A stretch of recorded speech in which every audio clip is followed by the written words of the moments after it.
Everybody, welcome to another episode of the Fair Chase podcast. Before we start this episode, we're going to again take a little time to thank a little bit of the people who help make this show possible. First up is 2O Gear. It's a new brand that we just started partnering with. They make awesome high-end technical hunting clothes, camo.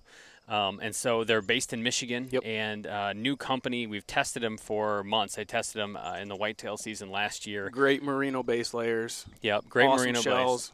base. Awesome new pattern. A great system for going out west, but we'll use it a ton in the whitetail woods too. So really excited to work with them. 20gear.com. Go check them out. Next up is Worldwide Trophy Adventures. It's an awesome, basically, connection to outfitters all over the world. So as a lot of people know, good hunting ground is really hard to come by. And oftentimes the best way to ensure that you're going to get in a good spot, or maybe you need to legally have a guide, is to go through an outfitter. Mm-hmm. And so, as you might know if you've heard us before, we've had good experiences and bad experiences with outfitters. Which means, in order to ensure you're going to have a good experience, you have to do a ton of research, you have to talk to people, it's just a lot of messing around. Worldwide Trophy Adventures, or WTA, does a lot of this work for you at no charge. So by booking your trip through WTA, you can rest assured that you'll be in a good location with a reputable outfitter that they've certified and endorsed. If you're looking to book a trip of a lifetime like I am, just headed to a moose hunt here through WTA, you're going to want to check them out. Go give them a call. Actually, I have the number right here. It's 1-800-346-8747, or check out their website at worldwidetrophyadventures.com. All right, so we love Trophy Line. They offer more than just saddles. Believe it or not, they have their own climbing sticks. They've got platforms. They've got a ton of extra packs. gear. They've got packs. They've got everything. Knee pads. Everything that you're going to need to be a saddle hunter, they have it. So if you want to start saddle hunting this year and get into the game like everyone else and really love hunting even more, go to Trophy Line, check it out, use the code TFC10 to save yourself 10% on that purchase. We're big bow hunters. Sights, quivers, stabilizers, those kind of things are really important if you're going to have a deadly setup. And so we've tried a lot of different companies in the industry, and we've kind of figured out that we really like Redline gear the best. So we are shooting their torch sights this year. It's a really cool sight. There's a lot of good micro adjustments you can make. You can customize a lot of the stuff on there. Really make it your own. The chargeable USB rechargeable light is really sweet. Cool. And so we're huge fans of their stuff. We use them all the time. It's worth going to check them out. Check out Redline. Use the promo code TFC10 for 10% off your purchase, and let us know what you think. We love them. Hey, everybody. Welcome to another episode of the Fair Chase podcast. Coming to you today, November 15. This is, for anybody in Michigan especially, knows it's opening day. And I'm not out in the woods right now, which is a huge bummer. But I'm getting lots of pictures of other friends and Joe and Jared and all the other guys out hunting. So it's not like I'm jealous because, I'm not. But I really do wish I was out there. Today, I've got Brandon from Montana Knife Company on the line, and super excited to talk to him. We've had Josh on in the past, but given some of the things, Brandon, that you've been up to, I was like, man, we got to get you on just to talk about your background, who you are, and everything else. So before we dive into that, you want to just give an overview of who you are, what you do?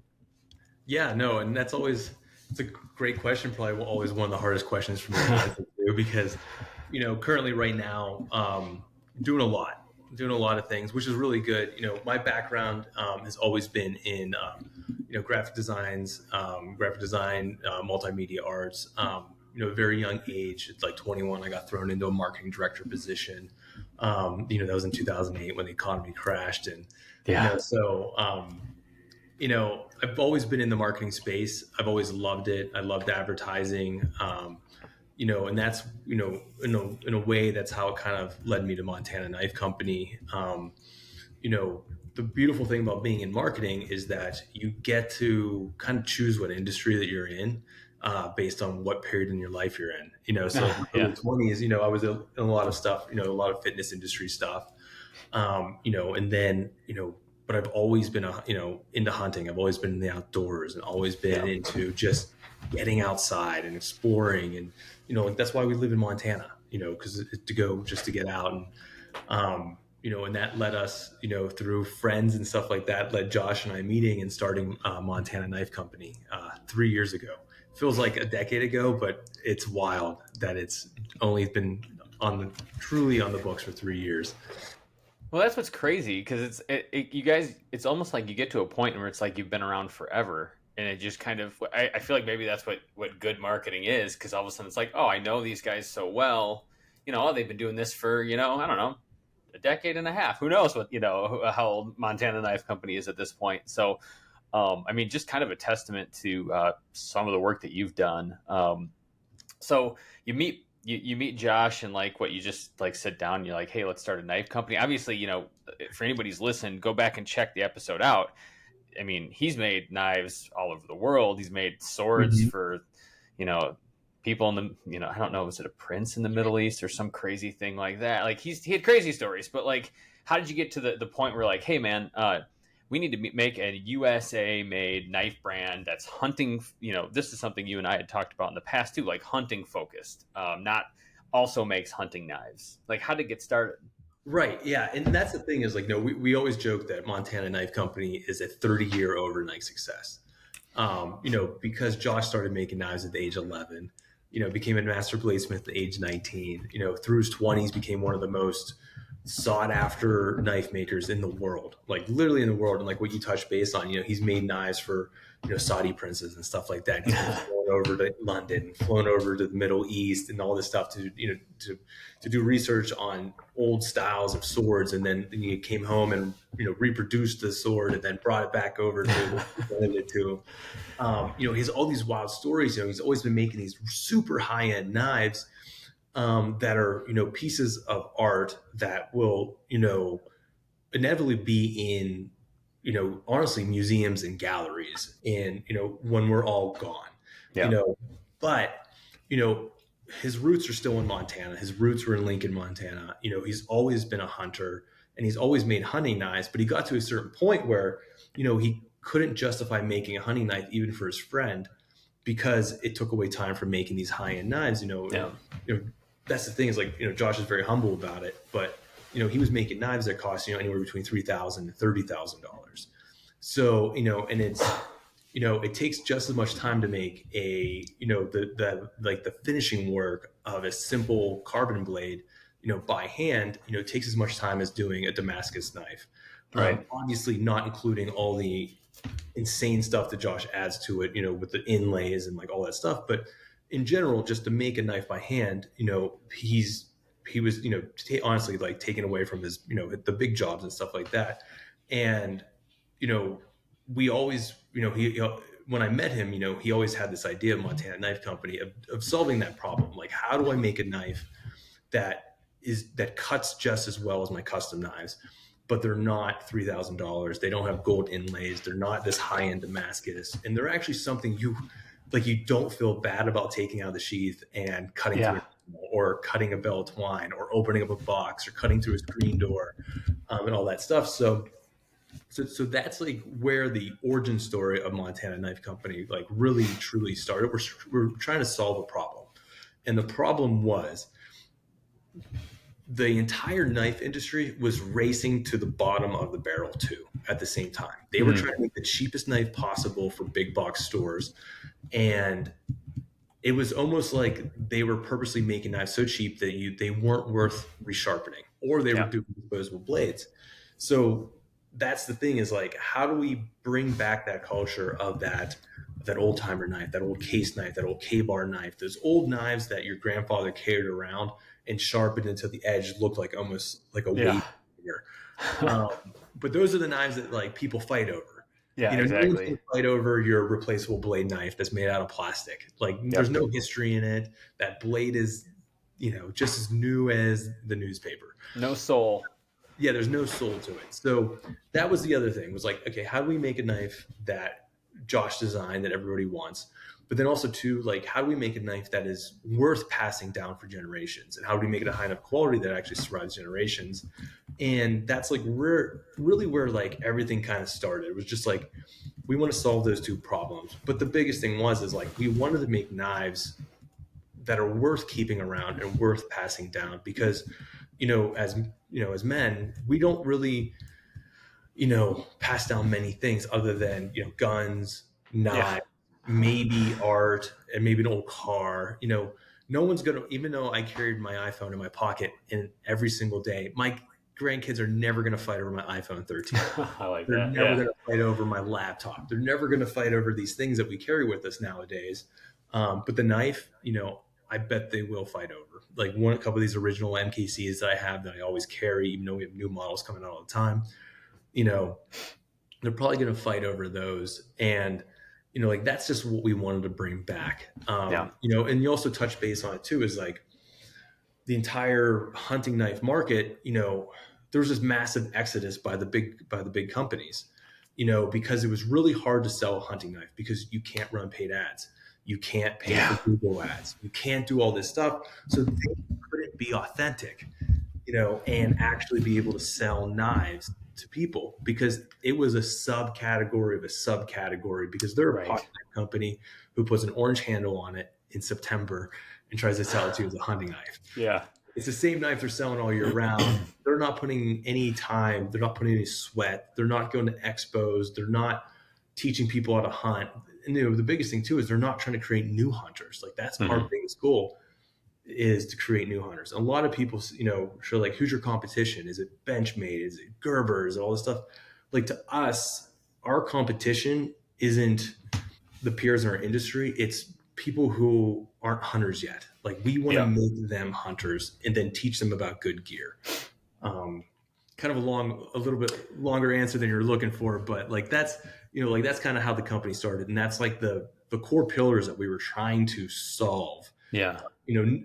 Neither Josh and I never expected this company to be what it was. We never did this. We never looked down and looked at the math and wrote out the marketing and we can make money off of this. Right. It was always about like, how do we solve those three issues? And unfortunately enough, like we were, it's worked out for us and worked out for the brand. All right, we're going to take a pause here real quick and just thank a few more guys and companies that help make this show possible. First up is Vortex. We can't say it enough. We love their glass. We love their binoculars, spotting scopes, rangefinders, their apparel. James is rocking a nice little hoodie here. They make awesome stuff. And if you guys are looking to make a purchase at Vortex, go over to their website and use the code TFC20 to save yourself 20% on the next purchase. That's a big, good discount. Use it. Head over there and get something. A bow makes a man. Does and, it? Yeah, that's what I was told. And we're big fans of Prime Bows. Shooting it for years, Michigan-based company. We're shooting their latest Revix series of bows. Mine's that 36 long boy. I'll generally take a few shots right back here and just. Yeah, we're huge fans. Smooth, great balance. They're just go check them out. There's tons of technology. One of my favorite things that they have is their grip. Space age technology keeps your hand warm even when it's cold. Highly recommend. Go check out Prime Archery. Finally, Lathrop and Sons boots. Your feet kill animals. Like the more you walk, the more chances you have at getting that big buck, that big elk, moose, whatever it is. Lathrop and Sons have been kind of our go-to boot of choice for a while now. We've put in a lot of miles, taken them all over the place. There's no leaking. It's comfortable. Stephen and James there they're like foot scientists. They're geniuses. I got messed up feet, and they basically will, you take an imprint of your foot. They'll look at it, look at your arch, how wide it is, how narrow, how long, and they literally build the boot around your foot. So you're not going to a box store and picking up something that you hope is going to fit your boot. These things actually are tailor-made to your foot. So they're super comfortable. Mine, I could walk all day in them. So if you're looking to get a boot, if you're looking for a boot that's made for you and not somebody else, go check out Lathrop and Sons. Well, I've liked that about you guys too, and it is weird. It's like a good feeling. A good example of it is this. So we're in a new place. We built it, right? My house. We got these custom cabinets, right? My wife wanted custom cabinets and laid out, and the island is painted. And the whole time I'm thinking like, I hate this because I'm gonna scratch it, like I'm gonna ding it, and she's gonna get mad at me, like for sure. Like she's gonna be mad about it. You're flying through stuff, and it's true, I am. And so like my whole life try to avoid things that I have to be delicate with, because I'm not careful with anything that I use regularly. So I've had gear like the hunting gear like this, where it's like, got to be careful, don't want to scratch this, but what I have always liked, and kind of, it just gives me a warm feeling in my warm fuzzies, I guess you could say. A warm feeling in my warm fuzzies, warm feeling in my heart, or warm fuzzies. Is that I could just take it out there, get it a little dinged up. Like, I cut everything, with my speed goat that I've got, not, and sharpen it up, and every scratch on there, I kind of like it, and it like adds to the character of what it is. I just rewrapped paracord on it, for example, and it's like, man, like every time you do stuff like that with something of yours, it adds like an emotional tie to it that I don't have to a lot of pieces of gear that I take out, because I'm switching it out, or I'm sitting here, I'm looking, I've got like this GoPro thing that I take with, like, I would forget what it looks like in a year, not think about it, not really care about it. It's just whatever. But when it comes to something like a knife or an old rifle, or something like that somebody spent the time on to get right, it's cool, and you get attached to it. Its value is just different. It really is. And there's also something in it's hard to deny. There's something in our DNA about knives. It's one of the oldest tools, something that was sharpish and kind of cut something, was it stone? Was it originally this? There's all, it goes the whole way back to prehistoric times. Like, how do we, pretty much cause a laceration? We always joke that we're not a knife company. We're a laceration company. We sell lacerations. Yep. But there's something to that. That's in our DNA. It's like an old wallet. It's like a cast iron pan. It's like a pair of really nice leather boots. Like, you like seeing, things evolve. And like, when I was in art school, I loved doing things that aged, that almost had like a fourth dimension of time to it. What cool. I mean? So it's like something that wears out, something that looks different from the point when I hand it to someone, and then a year later it looks completely different. And then if I hand it to someone else, it's going to look completely different from the other one. Yeah. And there's something really cool about that. There's like humanness in it. Because that's like me. Next year I got more gray hairs and whatever else, and you look different. You're a little more aged and weathered. That's interesting. Yeah, and like, and how when we hand a knife to a hunter versus like someone that's in the military, like we've handed some speed goats out, and we have this one speed goat. We just did a video on YouTube, and the knife looks so cool because the cuts are completely different than what our hunting knives look like. Yeah. Just because I don't know what they're using it for, what they're doing, It's just completely different. The paracord looks different. It's aged different. The knife is aged different. Just everything about it. And, that's what I think people really like about our company. Like, we're not making disposable things. Yes, our knives are expensive. They're fixed blades. They're probably one of the most expensive blades on the market. But also at the end of the day, you are buying something for a future generation. Yep. That's the idea. Like, you're buying something for life. And then also too, we know that our knives cost that much, and it's because we are making them in the United States, but we also back our knives.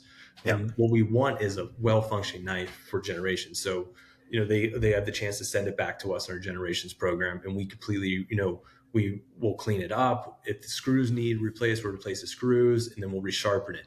The one thing we'll never do is refinish it, because what we're talking about is we want those scratches. Yeah. We want the scratches in it. We want the life in it and all that stuff. People who come back with a broken tip, and we'll do our best to actually just reshape it instead of replace. They snap the knife in half, which happens because our knives are not screwdrivers. They're knives. No matter how much you try to use them like it. Yeah. Yeah. We'll obviously replace it then. But, like that's the biggest thing, is like, how do you make a product that, enhances somebody's life? Yeah. Like the second they buy it, their life is better in a very, very, very, very small way. It's mostly because of, it just makes hunting better. It makes breaking down an animal easier. That's the cool part about what we're doing. Yeah. No, and it's great. I love it. Because like it carries that story with it. You look at it, it's like, man, I remember when I cut up this buck with it, and that was really, and then you think about that, and then you, like, every time you look at it, it's like it takes you. It's the same reason why, like, you hang antlers on your wall. I mean, it's cool to show them off and everything, but I like it because I just like reminisce. You just kind of Yeah. brings you back to it, and things that kind of tie you into that emotional space is pretty cool. You mentioned something kind of interesting. You're in a kind of a weird industry in the way that like you market, so I just was talking about this with a friend of ours from a rifle manufacturing company, and just how difficult it is sometimes on social media, for example, to promote, to run ads and things like that. So, I mean, you have like strong headwinds, you're headed into, it's just a difficult spot to market in, yet like we were talking about even prior to this, prior to recording, it's just, you guys have grown fast and your marketing is very, very like engaging and very exciting, and you end up feeling like you guys well. So you come from a marketing background, you have this unique challenge. What was your plan? Is this what you planned all along? Is this kind of how you hope to do it, or did this kind of evolve? No, it definitely evolved. But I did bring a lot of stuff from past lives. So I spent a lot of time in the fitness industry. Yeah. I was in the supplement industry for a while, and they did the same restrictions. Couldn't run Facebook ads, couldn't do all that stuff. But if I give any advice to anyone that's in our place, obviously the reason why you're proud to talk about your company is because you have a really good product. We have an absolutely amazing product. And our biggest success for sales and marketing is that our product is so good, it makes people want to buy multiples. So our average customer, has anywhere between 2.5 to 3 knives. The average customer, more people own multiple MKC knives than they own one.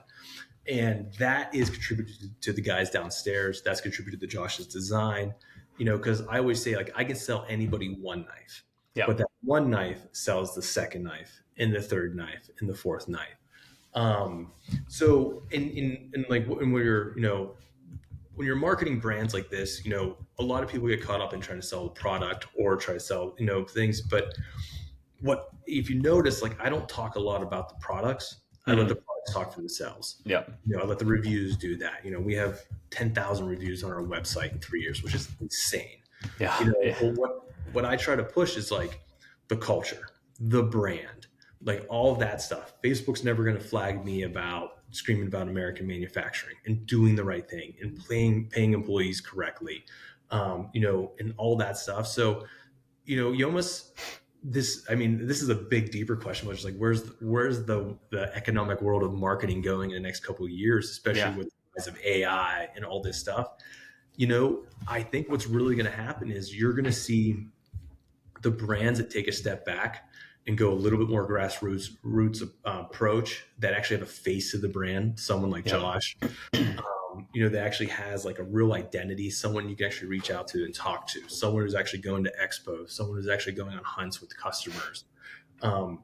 It's almost like, the roles are going to completely flip when most people think that AI is going to completely take over, make everything easier. I think AI is going to be easier to spot. And I think what's going to happen is the brands that have the most real life in them, like us, that are run literally by 35 people here in Montana, are the ones that they're going to win. It's just like, where do you want to spend your money with? Do you feel like your money's getting spent in the right places with companies with the right values? That's the other thing too, is like, when you're supporting, companies from overseas, you don't know where your money's going. Your money could literally be going as bad as, worst case scenario, into the, foreign government that actually is planning on trying to kill your grandkids. Yeah. Right. It sounds crazy, but it's actually true. Yeah. It's, because every corporation, overseas, especially in China and some of the larger Asian countries, they're all, country owned, government owned and stuff like that. So, just really honestly thinking about where your money's going. That's the, like tomorrow we have the governor of Montana coming to our company. We're a 3-year-old company. Yeah. Governor's coming taking a tour of our facility. Like that doesn't happen, but it's also because, he just, he hears we're doing the right things, and we're also becoming, a lot of people, and, think that, Montana is getting kind of like, exploited. But the thing is what they don't know is that there's companies like us that are just importing, literally importing tons and tons of, tax revenue to the state itself. because we're actually technically considered an exporter to the other 49 states. Right. And I think that's why the government is like excited. He's like, oh, Yeah, we like that. Yeah. tax money to Montana versus the opposite. So yeah. Well, and I like the repeat purchases idea. I mean, it does sell itself. It's just a great example of this. And actually, when this podcast goes out, I don't know if the film will almost be out or out yet. But we were in BC doing a moose hunt, filming it. My guide, I had the super. I have my speed goat, and I have my super cub. And like I like that. That was just like, it's just a cool knife. Like, it's just a big cool knife, Yeah. So I'm using it for whatever. And the whole time, like, I could see my guide kind of like eyeballing it and stuff. And like, I just made note of it. At the end, I'm like, hey, he was fantastic. Led it on a great hunt. It led me on a great hunt. Just taught me a ton. Was willing to just answer all the questions I had, which is cool of him. So I'm like, hey, gave him the knife, and like, it was a huge deal. And like, again, his interest in it was just seeing it being used. And the dude is like the most gear savvy guy I've probably ever met. Like, he had an opinion about everything. But he sees me with that knife, and you could just see him kind of like looking at him like, all right, this seems like a no-brainer for kind of just putting me on a, bull of a lifetime in a, trip of a lifetime and everything else. So just kind of, again, going back to it, it's like, it does sell itself. You see this thing, you hold it, and it's like, dang, that is like, yeah, you said it is more expensive, but things in life that are worthwhile, that stick around a long time you're not buying a bunch of them. You're buying it once and you're sharpening it, Right. No, I love that. And like that scenario, it's actually really funny because it's like, I've always like wanted to figure out how to spin that. It's like the most, like we hear that story so much about guides trying to like either low key mooch the knife off the client. Hey. But or as far as, we actually sent a bunch of knives down, with the photographer down to Africa, and he's like, literally every single one of the guidesmen were trying to steal the knives or walk off with them politely is how we put it. Yeah. Just because and that's the type of knife that we made. That's the original knife that Josh designed, was the Blackfoot 2.0. Yep. The goal of that, we thought we were only ever going to make one knife and one knife only. And there was going to be the Blackfoot 2.0. It's kind of like the Yeti Cooler. You just need one. Yep. And the idea behind that knife was, can we make a knife that we can hand to any hunter going any hunt anywhere in the world?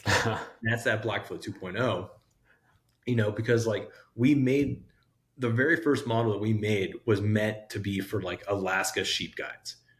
Like, it's a fixed blade, but it's super light. It still has hard handles. And then we made the Speed Goat because they wanted it even lighter. We're like, we can do that. Of course, easily, obviously. But, the Blackfoot, 1.0, like that was the whole point, was like, we wanted to make a knife that we could confidently hand to someone going to Alaska for 2 weeks. And this is the only knife. You don't need a backup. Obviously one is none, two is, Yeah, exactly. Yeah. But, the idea is like, can you make something like that? And that's, I would look at a bunch of other, knife company owners in the eyes and say, do you have the confidence to hand one of your knives to someone who this knife, there might actually have to depend their life on? For sure. We really stand behind, and we've also been in the scenarios. That's the other thing too. And I feel like this podcast is turning an MKC, marketing pitch, but we're just really proud of what we're doing right now. And, it's just, the more we get into this industry, and the more we kind of uncover about like, a lot of hunting knife companies and a lot of, aren't owned by hunters at the very, very top. Once you start looking back into their portfolio of investors and their subsidiaries and like all this stuff, like, Josh and I own this company. We try to hunt as much as possible. It's insane. Now that we own a hunting knife company, we probably hunt less than we hunted when we had day jobs. Yeah, exactly. So, but, like that's our thing, is like, we're making knives for ourselves first. If we wouldn't carry it, we won't put it out. Simple as that. Love that. Well, and you say I don't mean it to be a marketing thing. And if people are listening, get a problem with that. These are just questions that I have. I say this all the time on the podcast, but I'm selfishly podcast a lot because I just get a chance to ask the things that I wonder.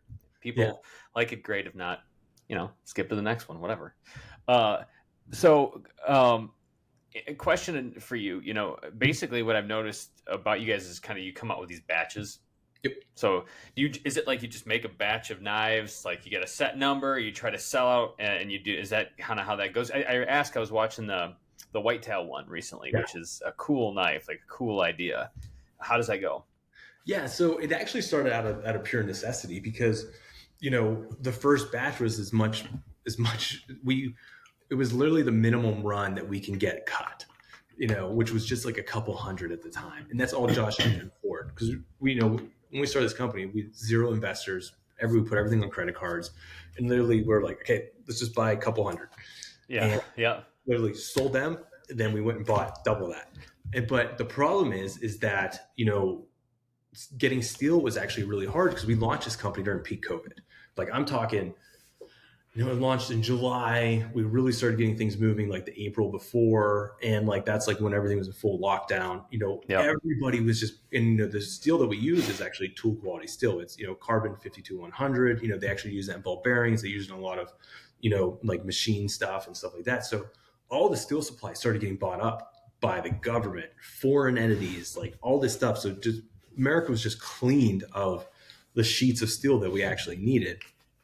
But we were able to piece together some here and there. And we were literally buying not steel off of defunct knife companies. And it was a total, kind of a crap show of the first 6 to 12 months of our, of us trying to start an MKC was literally us just trying to find steel.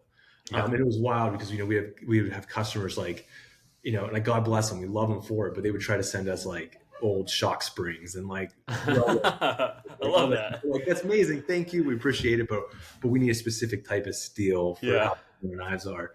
And, so, to answer your question, what happened was, we were doing these batches and it would be a month to 3 months in between the first couple drops. So I still had to market and I still had to get the name out. But like, when you have 3 months of marketing and you're not selling it, then you start building up, need and stuff like that. So we'd launch them and, they were selling out in a minute, 2 minutes, 3 minutes for the first year and stuff like that. But every time we did a new reorder, we started ordering more and more. And then we started trying to order more in between. And then we started developing new knives. And now, everyone's like, oh, is that manufactured? Are you doing it on purpose? No. I mean, like, we're literally trying to get as many knives in stock on our website as possible. Right. I'm actually about to send out a email to our VIPs, letting them know that like all of our in-stock knives are probably not going to be in stock by mid-December, just because of how much demand has kicked up over hunting season. But, like right now, even with, 20 people downstairs staffed, we're only able to make so many knives a week. And that's still behind demand. So, so a lot of these drops are literally as many knives we can make in a week. And, in the summer, we were kind of a couple weeks ahead, but now we're literally making chef knives for the drop on Tuesday. Like, oh, seriously? We're downstairs right now for what's literally going to go on the website Tuesday. And then right after that, we have a Fieldcraft survival knife drop that we haven't even started yet. And then after that, we have another drop. And, we have every single drop planned out for the next, year and a half, because we need that for production and like all that stuff. But like, we're not able to get caught up. And even though that we're hiring 1 to 2 people a week, we're still trying to catch up. Insane. And Elon, I don't know if you listen to the Elon Musk podcast with Joe Rogan, he literally spent the first 30 minutes talking about how hard manufacturing is. He's like, anyone can invent something. Anyone could develop one product. Anyone could, sell one product, but go try to make 100,000 of them. Right. And that's the beautiful thing about Montana Knife Company is that those original 1.0, Blackfoots that Josh made practically by hand in his shop are just as good as the Blackfoot 2.0, that we make thousands of in a year. There's absolutely no difference between those two. And the analogy I always use is like your mom might make the best lasagna in the world, but when she has to make it for 1,000 people, quality is probably going to go down. Or it might be cold. That's exactly right. Yeah. So that's like, that's the thing is like people don't understand manufacturing. and how hard it really is. We have a chief operating officer, Andrew, that we pulled from Amazon, and he spent, I think 10 or 13 years in the military. Like, he's brought so much structure to the business to help us get to this point.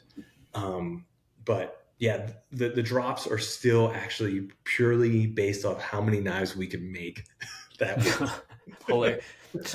So you guys, you're obviously a lot of planning. You're planned out a year and a half. So I'm guessing that's new designs, that's releases of old designs. You got anything cool in the pipeline? Yeah. Can you talk about anything? Yeah, no, no, definitely. Like, so, I mean, some things are starting to get teased out there a little bit, but we have some really big collaborations coming up next year, which we're super stoked about. And then we're also going to be doubling down on our culinary knives. Cool. And the idea is that, Montana Knife Company is, we have working knives for working people, but then our also other slogan is going to be from first blood to last bite. And cool. The goal is to actually have a knife from the entire process of processing a deer or an elk. Eventually we might get into broadhead so we can actually have that real first blood. Oh, cool. Yeah, I like that. That's still way down the road. But the idea is, like, how do we have, the knife for processing in the field? How do we have the knives for deboning and breaking down in your garage? How do we have the knives for your kitchen, your culinary sets? And then how do we have steak knives? So the idea is to not be the biggest knife company in the world, but to the people that appreciate our company, like, how do we replace every knife in their ecosystem with an American-made quality knife? I always joke that, like, our culinary sets are, they're not what you would purchase from your wedding ring. Yeah, that's right. It's not on. You're not getting that on Amazon or something like that. Yeah. Yeah. So, but no, like, next year we're going heavy into culinary. But also too, we have a ton of great, like, hunting knives coming out, and then also too, we're going to start, like, flirting with, some, like, tactical and self-defense knives too. Yeah. So fun. I mean, yeah. Well, now that I've kind of gotten kind of snobby about knives, I'll look at some of the knives I have, like my old knives laying around, like, in total disgust. I can't even believe I own that stupid knife. That's really cool. So you've got a lot of stuff coming up. As you kind of look to the future, like, personally, I mean, you got hunts planned, like, you got stuff coming up. Like, what are you coming up on? That's, I was very, very fortunate and very lucky this year. I had a really cool BC bear hunt. Actually went up there with John Dudley, got my first black bear. So it's just stoked there. Had an amazing trip in Alaska, got a blacktail, which is awesome because I went to Alaska 2 years ago, got skunked on a blacktail hunt. Oh. So was it Kodiak or where'd you go? I did Kodiak the first time, and then this time was, like, southern Alaska around Sitka Island, Kuyu. Oh yeah, yep. It was absolute blast. It was with a charter called Thanks Alaska. We fished and got to hunt blacktail. It was literally 7 of the craziest days of my life. And then I just came back from a really nice whitetail hunt with the Nosler crew. Saw that down in Texas. Absolutely one of the funnest hunts. But next year I'm literally just going to try to block off my hunts for Montana. It's crazy how many tags I don't fill here just because I'm spending so much time, either working or promoting the brand or going on, like, other hunts. And I don't want it to sound like I'm complaining about it, but I also too want to make sure that I'm, hunting at home. Yeah. Where I love, with the places I love to hunt. And, I'm also, real close to my father-in-law, and that's something that me and him always do is go hunt. And, people were like, what's your dream hunt? I was like, honestly, it's just hunting elk in Montana with my father. It doesn't get better than that. Like, there's something about your own place, Yeah. Like, we talk about that a lot internally. Like we'll go lots of places in the year, and it's really, I mean, the best. It's so cool. But, like, when it comes to, like, all of a sudden it's like October, and it's like, I know Michigan doesn't have the biggest bucks, but, like, I love it here. And I like my puzzle that I like to work on my deer puzzle. That's really what I like to think of it as. Like, hopefully if I complete the puzzle, I filled my tags and, I've done my thing, but it's like, I know it's not Iowa or whatever, but it's just awesome. I love it here. Yeah, no, I'm right there with you. And that's what, it's with the people who are on the hunt to make it just as good as what you're hunting, Yeah, for sure. Yeah. Well, hey, we're coming up on time here. for people who are listening, they want to get maybe up to date on drops or follow what you guys are putting out, or kind of just follow along. What's the best way for them to do that? Yeah, no, I appreciate that. Obviously just follow Montana Knife Company at, on Instagram, just our full company name. And then also to just sign up for our email list, our text message list. Us being a knife company, we honestly look at Instagram and Facebook as like every day is our last day on that platform. We don't know what's going to change. We've seen, fellow companies get pulled. Obviously, firearms companies get pulled every single day. Yeah, blacklisted, all that stuff. We've been lucky enough to kind of stay out of their radar. My Instagram is Brandon Horobo. You can find me, ask me any questions. And just DM us. Like, honestly, we just hired someone who is just our customer experience person, and that all he does is just answers DMs, comments, reviews, stuff like that. Because we want a real person answering those questions. We're never going to, farm that out to AI and stuff like that. But our biggest thing is like, just come ask us a question. We want to know who you're, what you're hunting, what you like to do, what type of knife you're looking for, and we're always just trying to help people as much as possible.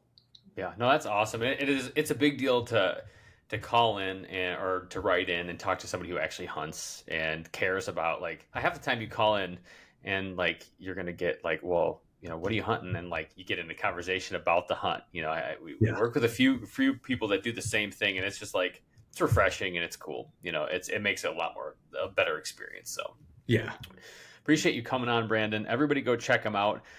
We have a film actually that we worked on with Montana Knife Company that is coming out in the spring on a bear hunt we did. Got to put your knives to the test on a few different sorts of animals, I guess I can say right now. So anyways, stay tuned for that. Brandon, like I said, thank you again. Looking forward to keeping in touch. Awesome. Thanks, James. Appreciate it, man. Hey, everybody. Thanks for listening to this episode. We really do appreciate it. If you want to go on to any kind of social media platform, give us a like, share, subscribe. It'd really help us out, keeps the train rolling. And if you guys really like what you're listening here, give us a 5-star Either way, review. even if you don't like it. Even if you don't like review. it, 5 stars. That'd Helps be everyone cool. out. We'll see you out there.